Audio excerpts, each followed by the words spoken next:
अब next mathematical tool जो है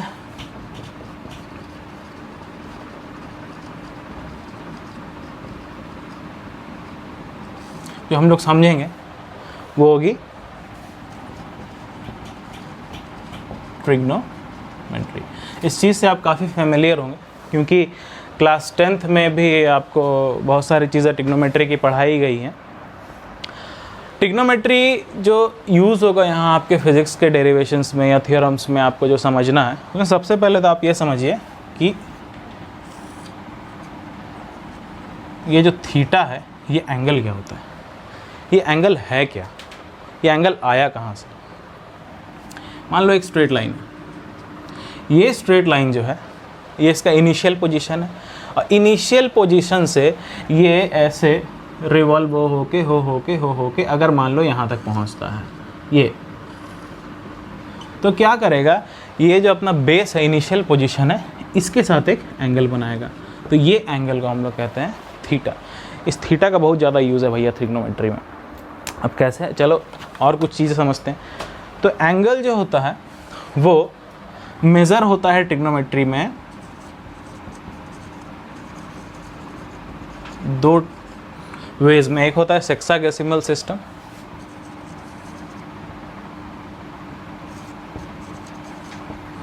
और एक है सर्कुलर सिस्टम। तो one right angle sexagesimal system के अंडर हम लोग समझते हैं इज इक्वल टू 90 डिग्री होता है। इस बात को आप जानते हैं कि नहीं कि one right angle is equal to 90 degrees होता है। अब 1 डिग्री कितना होगा, 1 डिग्री को हम लोग बांटते हैं 60 मिनट में। ये जो साइन है ये मिनट का साइन है। अब 1 मिनट जो होगा उसको हम लोग बांटते हैं 60 सेकंड्स में। घड़ी आप देखते हैं तो आपको समझ में आएगा मिनट क्या है सेकंड क्या है। तब वो ये घड़ी वाली मिनट या सेकंड नहीं है जो आपको टाइम बताती है। एक तरह से सर्कुलर सिस्टम में वो भी है, हेक्साडेसिमल सिस्टम में वो भी है कि एक रोटेशन कंप्लीट हो रहा है तो 1 मिनट कंप्लीट हो रहा है, तो उससे रिलेट भी आप कर सकते हैं एक तरीके से। बट यहाँ डायरेक्टली आप समझिए कि एक राइट एंगल 90 डिग्री होता है, 1 डिग्री 60 मिनट होता है, मिनट का इस तरह से रिप्रेजेंटेशन किया जाता है, और 1 मिनट 60 सेकंड होता है, सेकंड का रिप्रेजेंटेशन इस तरीके से किया जाता है। अब सर्कुलर सिस्टम में क्या होता है,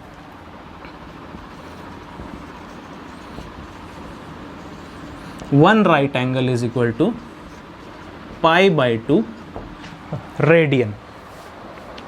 सर्कुलर सिस्टम में एक राइट एंगल को हम लोग π/2 रेडियन के हिसाब से लिखते हैं। मतलब राइट एंगल कितना होता है, 90 डिग्री होता है, तो 90 डिग्री को हम लोग π/2 रेडियन लिखते हैं।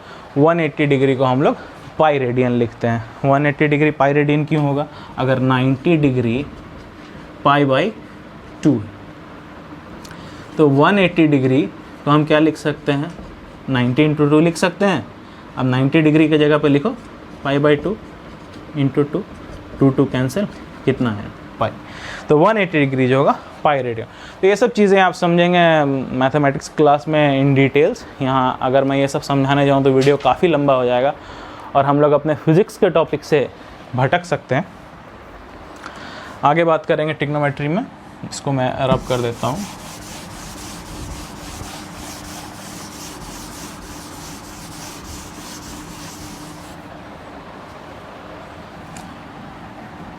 समझ लो कि एक राइट एंगल ट्राइंगल है, आप बना लो कॉपी में।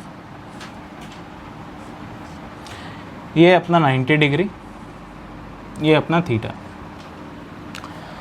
यहाँ ये एंगल थीटा है, ये एंगल 90 डिग्री है। इस वाले को साइड को जो 90 डिग्री के अपोजिट होता है, या फिर जिस 90 डिग्री के अपोजिट वाला जो साइड होता है, इसको कहते हैं हम लोग हाइपोटेनियस, तो स्मॉल h से डिनोट करते हैं। ये जो साइड होता है जो 90 डिग्री जिस पे बनती है, जो बेस और ऊपर जो साइड जा रहा है 90 डिग्री जिस पे बन रही है, ये हाइट होता है। पर ये आप इसको हाइट समझ के h मत लिख देना आप, क्योंकि एरिया ऑफ ट्रायंगल कभी कभी निकालते हो तो ये हाइट देखते हो आप, तो उसमें half into base into height करते हो, तो यहाँ पर ये हाइट को h मत लिख देना, हाइट से h को कन्फ्यूज़ मत कर देना। ये होगा अपना परपेंडिकुलर, 90 डिग्री के साथ है तो इसको परपेंडिकुलर बोलेंगे, इस तरह से याद रख लो। और ये नीचे वाला जो एरिया हो गया जो बैठा हुआ है यहाँ पे, ये हो गया बेस, परपेंडिकुलर, बेस, हाइपोटेनियस। अब अगर मैं आपको कहूँ कि भाई बताओ साइन थीटा की, तो हम लोग साइन थीटा को यहाँ क्या लिख सकते हैं हाइपोटेनियस, परपेंडिकुलर और बेस के टर्म्स में। तो आपने सुना होगा बहुत लंबा कुछ फार्मूलाज है, आपने 10th में पढ़ाई होगा, साइन थीटा के लिए, कॉस थीटा के लिए, टैन थीटा के लिए, सेक थीटा के लिए, कोसेक के लिए, कॉट के लिए, तो आप वो सब चीज़ें याद करते हैं। तो याद करने की ज़रूरत नहीं है, उसके लिए एक बहुत छोटा सा शॉर्टकट है, आप बस ये याद कर लो, पंडित बद्री प्रसाद हरि हरि बोल। बस अपने आपको यहाँ पंडित जी को याद करना है, पंडित बद्री प्रसाद हरि हरि बोल। देखो यहाँ P है, यहाँ B है, यहाँ P है, H है, H है, सॉरी ये P है, P है, और यहाँ क्या है, B है। पंडित बद्री प्रसाद हरि हरि बोल। इतना याद हो गया। अब इतना याद करने के बाद यहाँ लाइन खींच दो, ऊपर से नीचे जाओगे तो साइन P बाई H हो गया sine theta, B by H हो गया cos theta, P by B हो गया टैन थीटा। नीचे से ऊपर जाओगे तो ये हो जाएगा यहाँ cosec theta H by P, sec theta H by B, cot theta B by P। अब यहाँ कोसेक ही क्यों आएगा, सेक क्यों नहीं आएगा, तो ये समझो साइन का जो रेसिप्रोकल होता है वो क्या होता है, कोसेक, आप सब जानते हैं। Sine theta is equal to 1 by cosec theta. उसी तरह से कॉस थीटा का रेसिप्रोकल होता है सेक थीटा, तो कॉस के रेसिप्रोकल में आएगा, कॉस के नीचे आएगा उसका रेसिप्रोकल जो कि सेक है।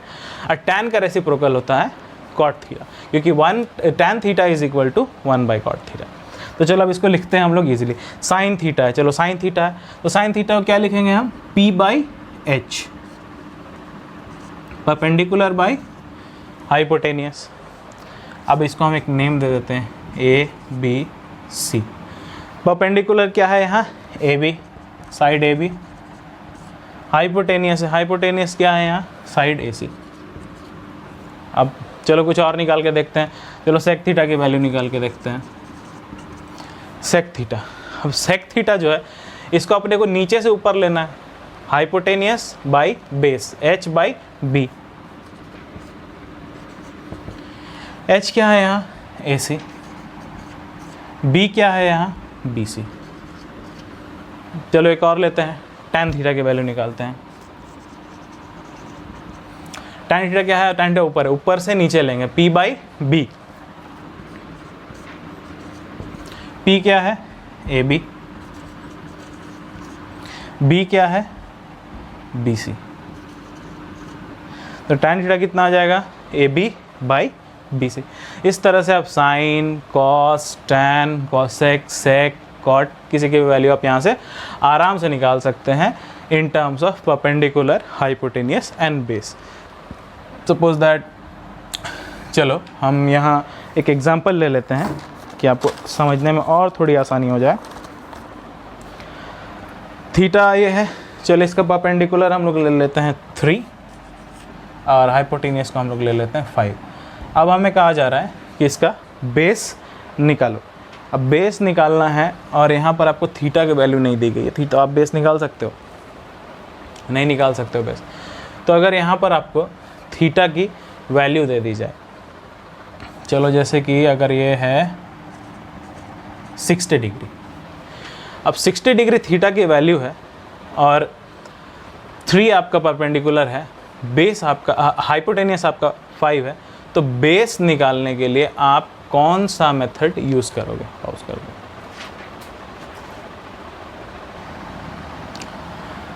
थीटा यहाँ छोड़ दो, 60 मतलब थीटा को थीटा ही रहने दो। अब ये अपना 3 है, ये 5 है, तो हम लोग ये b निकाल सकते हैं कि नहीं। b कैसे निकालोगे? अपने को पता है कि अगर ये राइट एंगल ट्राइंगल है तो AC square is equal to AB square plus BC square. तो AC स्क्वायर कितना होगा? 5 का स्क्वायर। AB स्क्वायर कितना होगा? 3 का square plus BC square.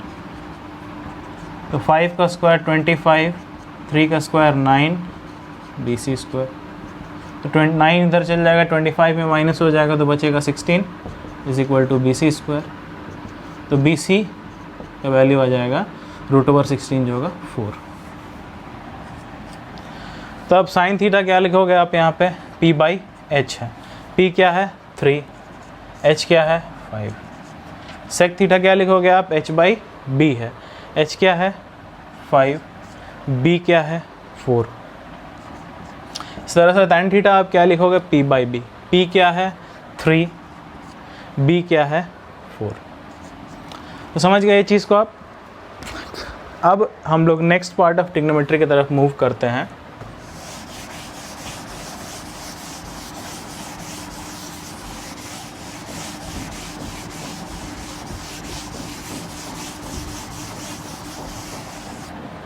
Next part में हम लोग समझते हैं।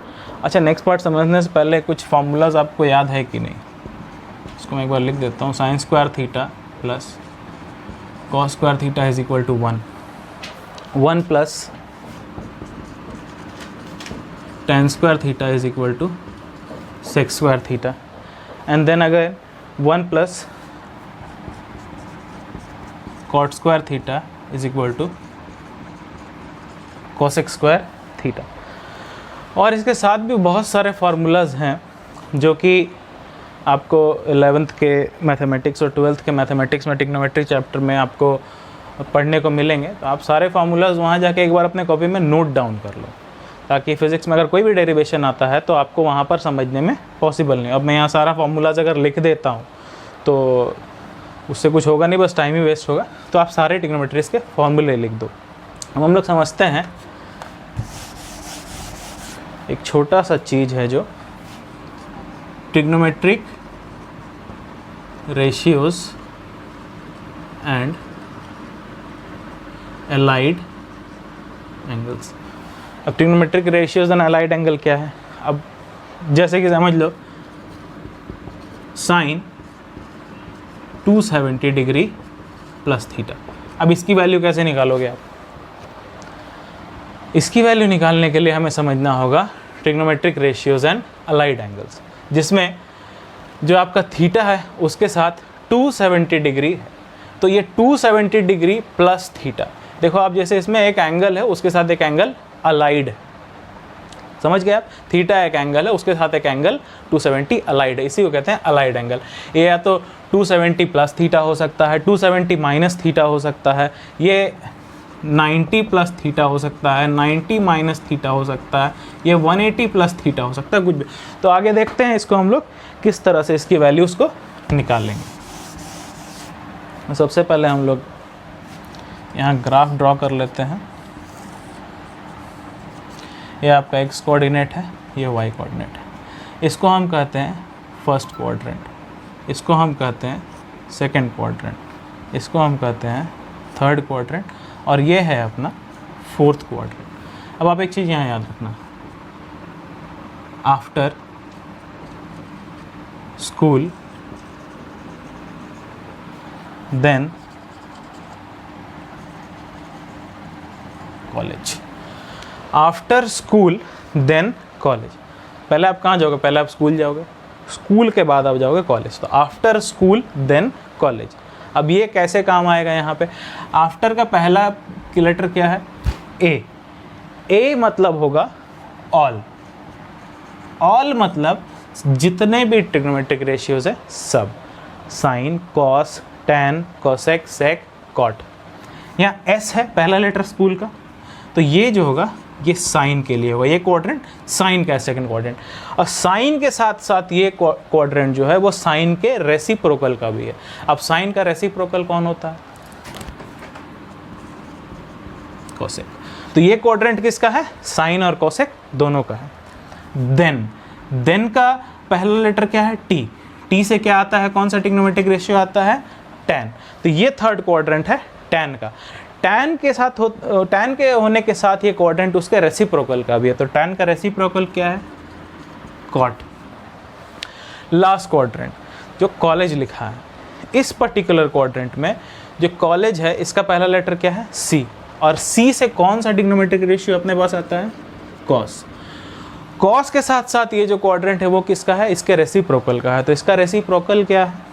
sec। समझ में आ गया? इस वाले क्वाड्रेंट, ये जो क्वाड्रेंट है, ये फर्स्ट क्वाड्रेंट, ये सारे ट्रिग्नोमेट्रिक रेशियोज का है। साइन, कॉस, tan, कोसेक, सेक, कॉट। ये जो क्वाड्रेंट है ये साइन और कोसेक का है। ये जो क्वाड्रेंट है थर्ड क्वाड्रेंट, ये tan और कॉट का है। और ये जो क्वाड्रेंट है फोर्थ क्वाड्रेंट, ये कॉस और सेक का है। इसमें सारे ट्रिग्नोमेट्रिक रेशियोज जो हैं वो पॉजिटिव होंगे। इसमें सिर्फ साइन और कोसेक ही पॉजिटिव होंगे, बाकी ऑल अदर्स नेगेटिव होंगे। इसमें tan और cot पॉजिटिव होंगे, बाकी जितने भी अदर्स हैं सब नेगेटिव होंगे। इसमें cos और sec पॉजिटिव होगा और जितने भी सारे अदर्स हैं सब नेगेटिव होंगे। अदर्स का मतलब क्या? जैसे cos और sec, तो अदर क्या हो गया अपना? साइन बचा, कोसेक बचा, tan बचा, cot बचा, वो सारे नेगेटिव। अब कैसे होगा वो समझो। जैसे कि फॉर एग्जांपल हम ले लेते हैं sine minus theta. Sine minus theta का मतलब, तो ये आपका 0 डिग्री है, ये आपका 90 डिग्री है, ये 180 डिग्री है, ये 270 डिग्री है। 0 डिग्री को हम यहाँ ऊपर लिख देते हैं। और ये आपका हो जाएगा, जब ये पूरा कंप्लीट आ जाओगे तो ये 360 डिग्री हो जाएगा। 90 को हम π/2 लिख सकते हैं इन रेडियन, 180 पाई, 270 होगा 3π/2 और 360 होगा 2 पाई। 2 पाई क्यों? कि 180 पाई है तो 360 2 पाई होगा। अब ये क्वाड्रेंट, अब ये साइन माइनस थीटा, इसकी वैल्यू कैसे निकालोगे? साइन माइनस थीटा है, साइन की वैल्यू जो साइन थीटा होती है, अगर वो थीटा माइनस में है तो वो क्यों है, वो कब होती है? ये एक लाइन है, अगर ये लाइन ऊपर की तरफ जा रहा है इस तरह से, देखो तो ये कौन सा डायरेक्शन में मूव कर रहा है? Anti clockwise. घड़ी कैसे चलती है? ऐसे चलती है घड़ी, ये क्लॉकवाइज हुआ। अगर ये ऊपर जा रहा है, इस तरफ जा रहा था, ऐसे कौन चलता है? ये एंटी क्लॉकवाइज डायरेक्शन हो गया। अगर एक लाइन एंटी क्लॉकवाइज डायरेक्शन में जा रही है तो वो जो एंगल बनाएगी वो रहेगा पॉजिटिव। अगर कोई लाइन नीचे जा रही है, नीचे मतलब ये क्लॉकवाइज डायरेक्शन में इस तरह से मूव करेगी, तो वो जो एंगल बनेगा वो एंगल बनेगा नेगेटिव। तो इसका मतलब जाहिर सी बात है कि अगर हम यहाँ से शुरू करते हैं बेस से, तो एक एंगल वो नीचे जा रही है, तभी एंगल आया माइनस थीटा।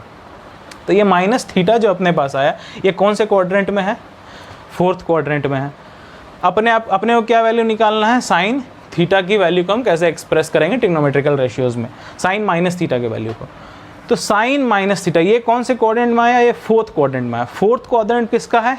कॉस का है और सेक का है, बाकी जितने भी अदर्स होंगे वो नेगेटिव होंगे। तो यहाँ क्या है? साइन है, तो साइन तो यहाँ नहीं है, अदर्स में आ जाएगा, तो साइन यहाँ पर नेगेटिव है। मतलब पहले ही समझ लेना है कि इसकी वैल्यू यहाँ आ गई नेगेटिव।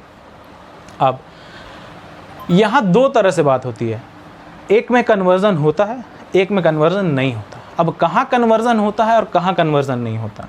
अगर जो यहाँ रेशियोज लिखे रहेंगे उसमें इस लाइन जो एक्स एक्सिस है, इसमें कौन कौन से एंगल्स होते हैं आपके? 0 है, 180 है, 360 है। तो अगर 0 या माइनस है तो मतलब इसके पहले 0 ही होगा, कुछ है नहीं। तो अगर 0 है, 180 है, 360 है, मतलब ये एक्स एक्सिस वाली जो लाइन है, ये जो लेटी हुई लाइन है, ये रहेगी। तो इसमें होगा नो कन्वर्जन। अब आते हैं हमारी परपेंडिकुलर लाइन में, ये वाई एक्सिस। ये वाई एक्सिस जो ये अगर लेटी लाइन है तो भैया ये खड़ी लाइन होगी। अब ये जो खड़ी लाइन है इसमें क्या क्या होता है? 90 डिग्री है और 270 डिग्री है। यहाँ क्या होगा? कन्वर्जन होगा।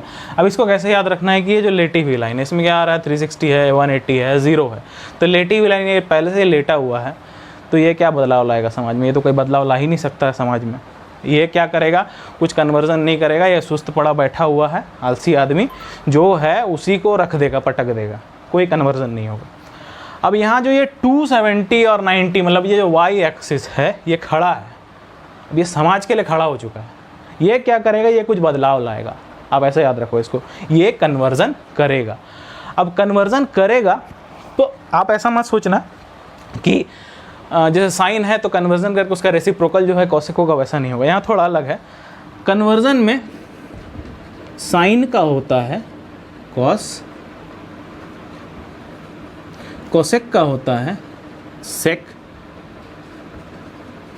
टैन का होता है कॉट। या उल्टा भी लोगे तो कॉस का हो जाएगा साइन, सेक का हो जाएगा कोसेक और कॉट का हो जाएगा टैन। ये है कन्वर्जन। तो अब sine minus theta, minus theta में यहाँ पर 0 है, माइनस थीटा का एक कुछ नहीं है मतलब 0 है। अब 0 है तो वहाँ कन्वर्जन नहीं होगा। यहाँ तो अपने आपको समझ भी, यहाँ हम लोग को समझ में आ चुका है कि ये माइनस थीटा जो है वो यहाँ पर आ रहा है फोर्थ क्वाड्रेंट में। फोर्थ क्वाड्रेंट में क्या है, कॉस या सेक ही पॉजिटिव होंगे, बाकी अदर्स नेगेटिव होंगे। तो यहाँ तो साइन है तो ये अदर्स में आ गया, तो वो हो गया नेगेटिव।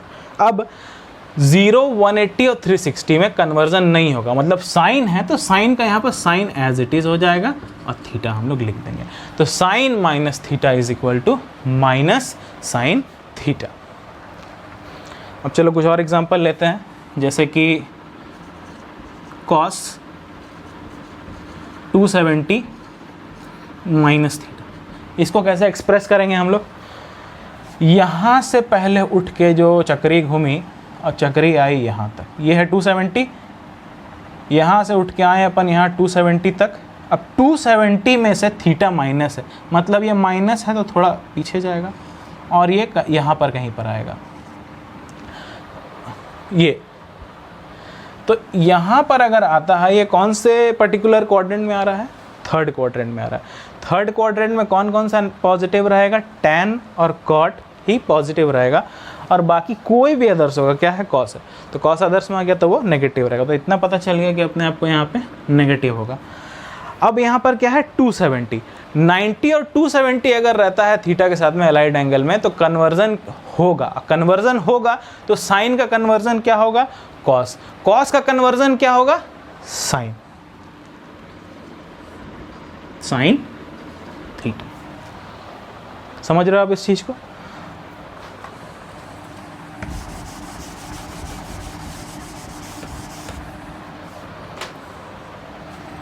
चलो अब एक और ले लेते हैं हम लोग, tan 180 plus theta. tan 180 plus theta कहाँ आएगा,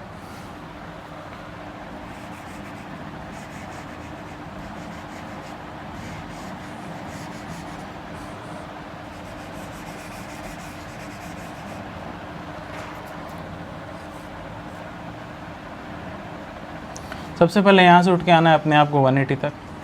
अब 180 प्लस थीटा है, प्लस थीटा है मतलब ये आगे जाएगा, समथिंग ओवर हियर। तो ये हो गया tan 180 प्लस ये हो गया अपना थीटा। ये कौन से क्वाड्रेंट में आ रहा है, थर्ड क्वाड्रेंट में आ रहा है। थर्ड क्वाड्रेंट में क्या क्या पॉजिटिव होता है, टैन और कॉट। यहाँ क्या अपने पास है, टैन है, मतलब ये अपने क्वाड्रेंट में, अपने घर में। और जब ये अपने घर में होगा तो इसकी वैल्यू जो आएगी वो पॉजिटिव में आएगी। ये समझ में आ गया। अब यहाँ पर देखना है कि 180 है, 0 है, 360 है, 270 है या 90 है। 180 है, 180 कौन से लाइन में होता है, ये एक्स एक्सिस वाले लाइन में होता है। ये कौन सी लाइन है, ये लेटी हुई लाइन है। लेटी हुई लाइन क्या होती है, सुस्त होती है। सुस्त आदमी कोई बदलाव लाता है, समाज में नहीं लाता है। ये क्या करेगा, ये कुछ नहीं करेगा। कुछ नहीं करेगा मतलब टैन का टैन ही रहेगा। तो tan 180 plus theta is equal to tan theta. तो इस तरह से हम लोग trigonometric ratios and allied angles में इस तरह से हम लोग ट्रिग्नोमेट्रिक रेशियोज़ को लिखते हैं और उनकी वैल्यूज़ को निकालते हैं।